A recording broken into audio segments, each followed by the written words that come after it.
Hello children's, स्वागत है आप सभी का। आज हमने रस लेके आए हैं। तो रस के हम आज अंग देखने वाले हैं और रस कितने प्रकार से होने वाले हैं इनको हम देखेंगे। चलिए तो रस को स्टार्ट करते हैं। तो सबसे पहले हेडिंग है रस और रस की परिभाषा। चलिए तो रस की परिभाषा क्या होती है। जिस कविता को पढ़ने से, कहानी को सुनने से और नाटक को देखने से जो हमें आनंद मिलता है या अनुभूति होती है उसे ही हम रस कहते हैं। दोस्तों, जब हम कविता पढ़ते हैं, कविता को क्या करते हैं, पढ़ते हैं, और कहानी को क्या करते हैं, सुनते हैं, तथा नाटक को क्या करते हैं, हम देखते हैं। तो जब हम ये सब क्रियाएं करते हैं तो जो हमें आनंद मिलता है उसे ही हम रस कहते हैं। क्या कहते हैं, रस। आइए तो अब इसके अंग देखते हैं। तो अंग कितने होते हैं, 4। तो अंग कितने हैं, 4। तो 4 में पहला अंग होता है स्थायी भाव, विभाव, अनुभाव, संचारी भाव। जिसमें से स्थायी भाव का परिभाषा क्या हो जाएगी, हम इसको कैसे समझेंगे। स्थायी भाव वे होते हैं जो हमारे हृदय में हमेशा विद्यमान होते हैं। आइए तो परिभाषा देखते हैं इसकी। तो इसमें लिखा हुआ है, सहृदय के हृदय में जो भाव स्थायी रूप से विद्यमान होते हैं स्थायी भाव कहते हैं। ठीक है, उन्हें स्थायी भाव कहते हैं जो हमेशा विद्यमान होते हैं। फिर है विभाव, स्थायी भावों को जागृत करने वाली कारक, इसे हम कहते हैं विभाव। फिर है अनुभाव, तो मनोगत भावों को व्यक्त करने वाली शारीरिक प्रक्रिया ही अनुभव कहलाती है। अब आगे देखते हैं, संचारी भाव किसे कहते हैं। तो मन में संचरण करने वाले या आने जाने वाले भाव को संचारी भाव कहते हैं। तो ये हो गए स्थायी भाव, विभाव और अनुभाव, संचारी भाव। ये चारों अंग हो गए हैं। अब देखते हैं अंग के बाद रस के प्रकार। तो रस के प्रकार जैसा कि सबको पता ही होगा, 10 होते हैं। कितने होते हैं, 10। तो बच्चों देखो, आगे पढ़ते हैं हम। पहला श्रृंगार रस। श्रृंगार रस में 2 अंग होते हैं, इसके भी 2 भाग होते हैं। श्रृंगार रस का स्थायी भाव होता है रति। कौन सा होता है, रति। तो चलिए तो अब इसको देखते हैं। तो इसमें पहला है वियोग श्रृंगार, संयोग श्रृंगार। इन दोनों को अच्छे से देखेंगे। चलिए तो आगे पढ़ते हैं। अब देखते हैं इन दोनों को अच्छे से, है ना। तो इसके लिए हमें पहला है वियोग श्रृंगार। कौन सा है पहला, वियोग श्रृंगार। तो वियोग श्रृंगार को पढ़ते हैं।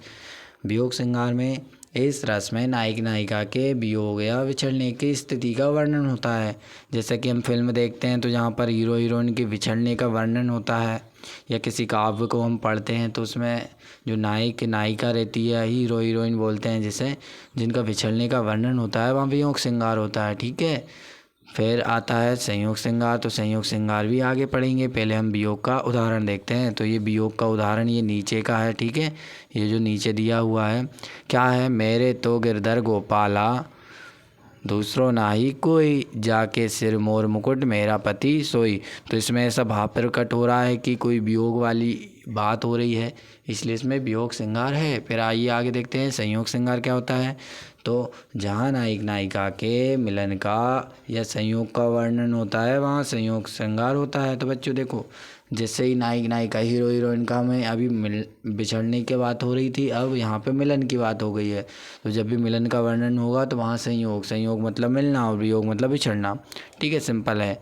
तो इसका उदाहरण क्या हो जाएगा, ये रहा इसका उदाहरण जो है यहाँ पे। ठीक है, इसका उदाहरण है, बतरस लालच लाल की मुरली धरी लुकाए, सो करे बोहनी हंसे दे नट जाए। तो ये उसका उदाहरण हो गया संयोग का। अब आगे पढ़ते हैं हास्य रस। कौन सा रस, हास्य रस। तो हास्य रस का जो स्थायी भाव होता है वो हंसना होता है। क्या होता है, हंसना, हंसना होता है। ठीक है, इसके आगे है इसकी परिभाषा। तो जहाँ किसी व्यक्ति की अटपटी बातें, बहस एवं बनावटी चेष्टा का वर्णन देखकर या सुनकर हंसी उत्पन्न हो जाती है वहाँ हास्य रस होता है। जैसे ही हम किसी की बात सुनते हैं या किसी के कपड़े हम ऐसे देख लेते हैं जो अजीब से दिखते हैं, है ना, या कोई मजाकिया जैसी बातें करता है तो हमें उस पर क्या आती है, हंसी आ जाती है। तो हंसी उसे ही हम क्या कहेंगे, हास्य रस कहेंगे। फिर आगे क्या है, कहा बंदरिया ने बंदर से, चलो नहाए गंगा, बच्चों को छोड़ेंगे घर में होने दो हुड़दंगा। तो ये हो गया हमारा रस की परिभाषा, श्रृंगार रस। श्रृंगार रस के आगे भी हम देखते हैं कौन सा रस आता है श्रृंगार रस के आगे, उसको देखेंगे। तो श्रृंगार रस के बाद जो आने वाला हमारा रस है उसका नाम है करुण रस। अच्छा, जो श्रृंगार रस के बाद हमने कौन सा करे हैं, हास्य रस। हास्य रस के बाद आएगा कौन सा, करुण रस। तो करुण रस को देखने वाले हैं। अच्छा, इससे पहले कि हम करुण रस को देखें, उसमें हास्य रस में कुछ और भी उदाहरण है, इसको पढ़ लेते हैं। इनको भी आप नोट डाउन कर सकते हैं, क्योंकि आपको जो सरल लगे वो आप कर लेना, ठीक है। क्या है दूसरा, बूढ़ा बोला वीर रस, मुझसे पढ़ा न जाए, कहीं दांत का सेठी नीचे ना गिर जाए। फिर है, बुरे समय को देखकर गंजी तू क्यों रोए, किसी भी हालत में तेरा बाल न बांका होए। तो जो गंजा है वो क्यों रोएगा भाई, उसका तो बाल ही बांका नहीं होगा, क्योंकि इसके बाल ही नहीं है। तो थोड़ा है ना मज़ेदार, इसलिए हमें हंसी आती है, तो इसलिए इसे कहेंगे हम हास्य रस। अब बच्चों आगे देखते हैं करुण रस। करुण रस को क्या बोलेंगे हम, शोक, है ना। करुण रस का स्थायी भाव क्या हो गया, शोक। तो इसका स्थायी भाव क्या होता है, शोक होता है। अच्छा, श्रृंगार रस का स्थायी भाव क्या होता है, रति। फिर हमने कौन सा देखे, हास्य रस का स्थायी भाव क्या होता है, हंसना। करुण रस का क्या हो गया है, शोक। शोक के बारे में देखते हैं। इसके बाद इसकी परिभाषा है, सह हृदय के हृदय में शोक नामक स्थायी भाव जब विभाव अनुभाव संचारी भाव के साथ संयोग होता है, वहाँ करुण रस होता है। क्या है इसका उदाहरण, सीता गई तुम भी चले, मैं भी ना जीऊँगा यहाँ, सुग्रीव बोले साथ सब जाएंगे वानर वहाँ। तो ये उसका उदाहरण हो गया। इसमें करुण मतलब कि शोक वाली बात हो रही है, इसलिए यहाँ पर आया है। फिर इसके बाद हम दूसरा भी कर सकते हैं, ये थोड़ा बड़ा है। तो अभी तो मुकुट बांधा था मात, हुए कली हल्दी के हाथ, खुले भी ना तेल लाज के बोल, खिले भी ना थे चुंबक शून्य कपोल, हाय रुक गया यही संसार बना सिंदूर अंगार। तो ये इसमें भी उदाहरण हो चुका है। अब आगे के हम देखते हैं नेक्स्ट प्रश्न, ठीक है। नेक्स्ट प्रश्न क्या है, रौद्र।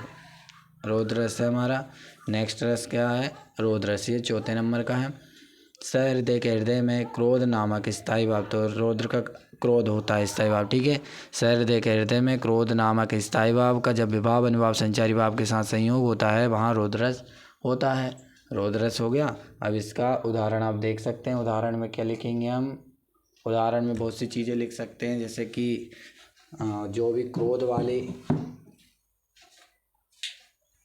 वाली जो वाणी रहती है, या फिर हम कहें कि कोई पंक्तियाँ रहती है क्रोध वाली, उनको हम यहाँ पर लिख सकते हैं। तो क्रोध में जैसे कि यहाँ पर एक लिखा हुआ है, सुनत लखन के बचन कर तोरा, परसु सुधारी धरेउ कर दोरा, अब जानी दोष मोहि लोगु, काटू वादी बालक बड़ जोगु।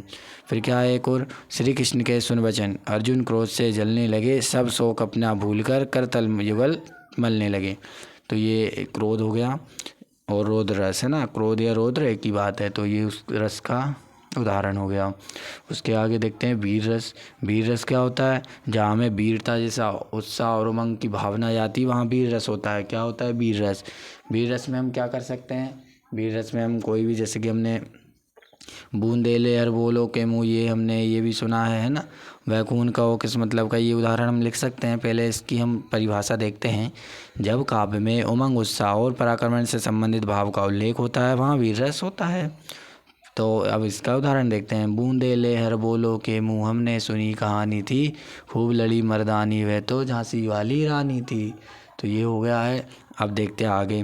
वैकून कहो किस मतलब का, जिसमें उबाल का नाम नहीं, वैकून कहो किस मतलब का, जो आ सके देश के काम नहीं। फिर आगे देखिए, आगे पढ़ते हैं। आगे है भयानक रस। भयानक रस का स्थायी भाव होता है भय, जहाँ भयंकर प्रकृति के दृश्यों को देखकर अथवा प्राणों के विनाश बलवान शत्रु को देखकर जब भय उत्पन्न हो जाता है, या उनको वर्णन सुनकर हमें भय लगने लगता है, वहाँ भयानक रस होता है। जैसे हम भूतिया फिल्म देख लेते हैं या किसी को देख लेते हैं डरावना, तो हमें डर लगने लगता है ना। इसी प्रकार जब हमारे अंदर ये सारे जो रस हम पढ़ रहे हैं, वो क्या है, रस मतलब कि हमारे अंदर विद्यमान है ये सब।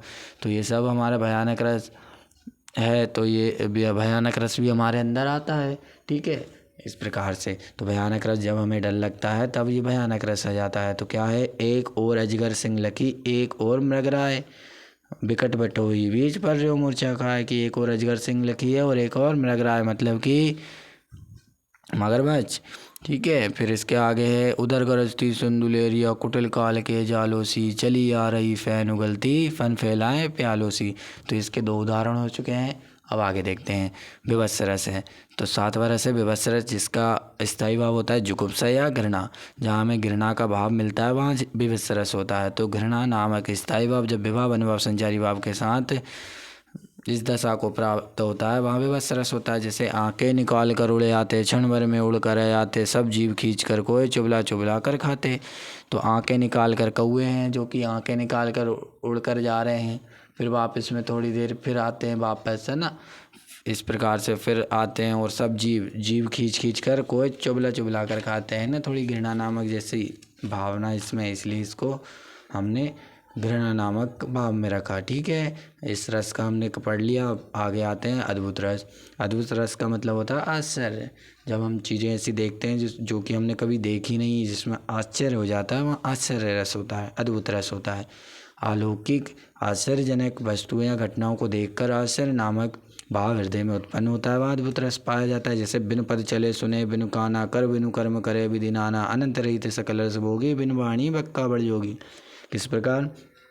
बिनु पद चले, बिना पैरों के चल रहा है, सुने बिनु काना, बिना कानों के सुन रहा है, और कर बिनु कर्म करे विधि नाना, अनंत रहित सकल रस होगी, बिनु वाणी बक्का बड़ जोगी। तो बिना जो चीज़ है नहीं उसके बिना भी वो ऐसे क्रिया कर रहा है, इसलिए ये आश्चर्य वाली बात हो गई है ना। कोई कैसे कर सकता है ऐसा? फिर उदाहरण है दूसरा, देख रावा मतही निज, अद्भुत रूप अखंड, रोम रोम प्रति लागे, कोटि कोटि ब्रह्मांड। ये हो गया। आगे देखते हैं शांत रस। शांत रस का मतलब होता है वैराग्य। ठीक है, इसका देखते हैं। शांत रस में जब संसार की अनिश्चितता या दुख की अधिकता को देखकर हृदय में विरक्ति या वैराग्य उत्पन्न हो जाए, वहाँ पर कौन सा रस होता है दोस्तों? तो यहाँ पर होता है शांत रस। ठीक है, तो शांत रस होता है। शांत रस का स्थायी भाव वैराग होता है। जहाँ भी हम दुखी हो जाते हैं तब हमारा ये शांत रस एक्टिवेट हो जाता है ना। आगे हैं, उदाहरण दिया हुआ है इसमें। तो उदाहरण में आएगा कबीर जी का एक दोहा है ना। चलती चाकी देखकर दिया कबीरा रोई, दोई पाटन के बीच में साबुत बचा न कोई। इसमें बताया गया कि जिस प्रकार 84 लाख योनियाँ हैं और जन्म मृत्यु का ये चक्र है, तो इस चाकी में 2 पाटन, एक जन्म का और एक मृत्यु का, तो 2 ही पाटन के बीच में कोई साबुत नहीं बच पा रहा है, सभी इस चक्र में आ रहे हैं। तो इसलिए कबीर जी बताते हैं कि दिया कबीरा रोए चलती चाकी देखकर, मतलब चल रही है चाकी जो जन्म मृत्यु की है, इसको देखकर कबीर जी दुखी होते हैं। और इन दोनों पाटन के बीच, जन्म मृत्यु के बीच में कोई साबुत नहीं बच पाता है ना। तो उसके लिए भी साधना करनी पड़ती है, भक्ति करनी पड़ती है, फिर बचते हैं। ठीक है, आगे पढ़ते हैं। जब मैं था तब हरी नहीं, अब हरी है मैं नाही, सब अंधियारा मिट गया जब दीपक देखा माही। तो ये भी एक वाणी हो गई है। तो शांत रस का ये उदाहरण हो गया। फिर वात्सल रस, लास्ट और सबसे सरल जो रस है वो ये है, जब छोटे बालक बालिकाओं के प्रति अपने माता पिता या सगे संबंधियों का प्रेम या ममता का भाव उत्पन्न होता है, तब ये वात्सल रस होता है। कैसे? जब हम छोटे बच्चों को खिलाते तो हमें उससे स्नेह हो जाता है ना, प्रेम हो जाता है, हम खिलाने लगते हैं, क्यूट से लगते हैं। तो इस प्रकार से वात्सल रस हमारे अंदर एक्टिवेट होता है। ठीक है, मेरा यहाँ पे उदाहरण है। तो मैया मोरी मैं नहीं माखन खायो, ख्याल पैर सब सका मिली, मेरे मुख लटकायो। फिर एक और उदाहरण है, झूले पर उसे झुलाऊंगी, दुला कर लूँगी बदन चूम, मेरी छाती से लिपट कर वह घाटी में लेगा सहजूं घूम, है ना। तो ये इसका उदाहरण हो गया है। तो बच्चों, आशा करेंगे कि आप सभी को सारे रस समझ में आए होंगे। अगर कोई डाउट होता है तो आप कमेंट में कर सकते हैं, और बाकी अगर कुछ और अन्य चीज़ों के बारे में वीडियो चाहिए या पूछना है तो आप कमेंट में करके बता सकते हैं। बाकी आगे हम और भी पढ़ने वाले अलंकार, अभी हमारे रस कंप्लीट हुए हैं तो आगे देखेंगे अलंकार। मिलते हैं नई वीडियो में। धन्यवाद।